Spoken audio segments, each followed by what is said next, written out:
नमस्कार. योगाटिक सायन्स मराठीमध्ये आपणा सर्वांचं स्वागत आहे. आज गुरुपौर्णिमा आहे, त्यामुळे आजचा व्हिडिओ हा गुरुपौर्णिमा स्पेशल आहे. मी आज जे बोलणार आहे ते गुरुतत्व या विषयावर बोलणार आहे. आपण आपल्या चॅनलवर ऊर्जेविषयी भरपूर बोलतो. तुम्हाला मी म्हटलं तसं की विश्व जे आहे ते एका ऊर्जेवर चाललेलं आहे. फिजिक्समध्ये आपण एक लॉ शिकलेलोच आहोत, तो म्हणजे energy neither be created nor destroyed, it can converted from one form to another. Hence total amount of energy in the universe remains constant. मराठीमध्ये सांगायचं झालं तर ऊर्जा निर्माण करता येत नाही, नष्टही करता येत नाही. तिचं एका प्रकारातून दुसऱ्या प्रकारात रूपांतरण करता येतं आणि म्हणून विश्वातली एकूण ऊर्जा ही स्थिर आहे. मग ही ऊर्जा स्थिर आहे याचाच अर्थ ती फक्त एका प्रकारातून दुसऱ्या प्रकारात रूपांतरित होत फिरत बसते. मग गुरुतत्व ही सुद्धा एक ऊर्जा आहे. आपल्या आयुष्यात येणारी प्रत्येक व्यक्ती, प्रत्येक प्रसंग, प्रत्येक घटना हा आपल्यासाठी गुरुतुल्य असू शकतो.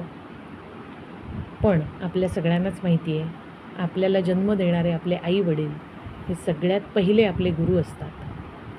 त्यानंतर आपल्या शाळा कॉलेजच्या लाईफमध्ये जे जे काही आपल्याला शिक्षक भेटले ते गुरुस्थानी असतात. वेगवेगळ्या कला किंवा वेगवेगळे छंद आपण जोपासतो त्या ठिकाणी आपल्याला गाईड करणारे जे मेंटॉर असतात ते आपले गुरु असतात. पण ह्या सगळ्याच्या पलीकडे जाऊन एक अदृश्य स्वरूपामधली ताकद, एक शक्ती तुमच्यासोबत सतत असते. त्याला आपण गुरुतत्व असं म्हणू शकतो. आणि हे गुरुतत्व प्रत्येकाच्या हृदयस्थानी आहे. फक्त एकदा खूप मनापासून, अंतःकरणातून एक आर्त हाक त्या गुरुतत्वाला देणं गरजेचं आहे. आणि मग एकदा का ती जागृत झाली की आपल्याला वेगवेगळे अनुभव, वेगवेगळ्या अनुभूत्या यायला लागतात आणि मग खऱ्या अर्थाने कळतं की गुरुतत्व म्हणजे काय आहे. आता हे गुरुतत्व हे प्रत्येकासाठी वेगवेगळं असू शकतं. काही जणं देवाला मानत असतील, काही जणं वेगवेगळ्या संतांना मानत असतील, काही जणं आत्ता शरीर रूपामध्ये असलेले जे गुरु आहेत त्यांना गुरु मानत असतील. प्रत्येक माणूस वेगवेगळ्या जातीचा आहे, धर्माचा आहे, पंथाचा आहे.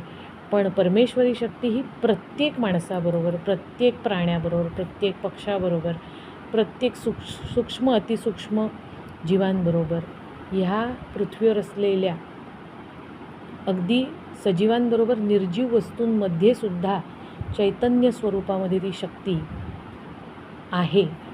आणि हे गुरुतत्वसुद्धा त्या चैतन्य शक्तीचा एक भाग आहे.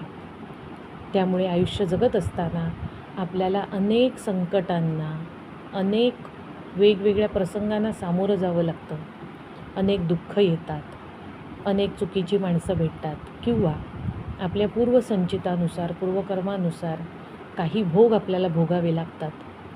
पण अशा वेळेला जर आपण त्या गुरुचा हात धरून राहिलो तर हे सगळं सुसह्य होतं. घडणारं सगळं घडणारच आहे, पण ते सहन करण्याची ताकद, त्याला सामोरं जाण्याची ताकद ही गुरुतत्व आपल्याला देत असतं. म्हणून आजच्या दिवशी त्या गुरुतत्वाला मनापासून मी आत्मवंदन करते. तुम्हा सगळ्यांना गुरुपौर्णिमेच्या माझ्याकडून हार्दिक शुभेच्छा. आजच्या दिवशी तुम्हाला सगळ्यांना एकच विनंती आहे की माझ्या सगळ्या व्हिडिओंना तुम्ही लाईक करताय, शेअर करताय, माझ्या चॅनलला सबस्क्राईबसुद्धा करताय. असंच पाठिंबा माझ्या चॅनलला देत राहा.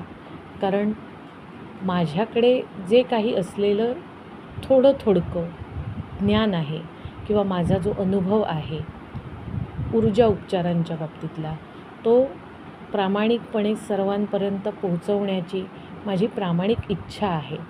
त्याचं कारण की वेगवेगळ्या गोष्टींमुळे माणूस खचून जातो आणि आपलं मनोबल, मनोधैर्य गमावून बसतो. आणि जर मनच कमकुवत झालं तर आयुष्य जगणं हे तसं अवघड होऊन बसतं. म्हणून मनाची ताकद वाढवण्यासाठी ऊर्जा वाढवणं, बॅलन्स करणं खूप गरजेचं आहे.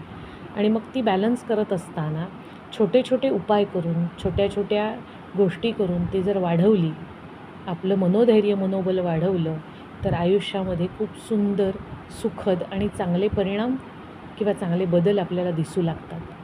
मी ते स्वतः अनुभवलेले असल्यामुळे मला अनेक माणसांबरोबर हे शेअर करायचे आहेत. त्यामुळे माझ्या चॅनलला नक्की सपोर्ट करा. यामध्ये सुद्धा मी माझ्या गुरुची ताकद, माझ्या गुरुची शक्ती अनुभवते आहे.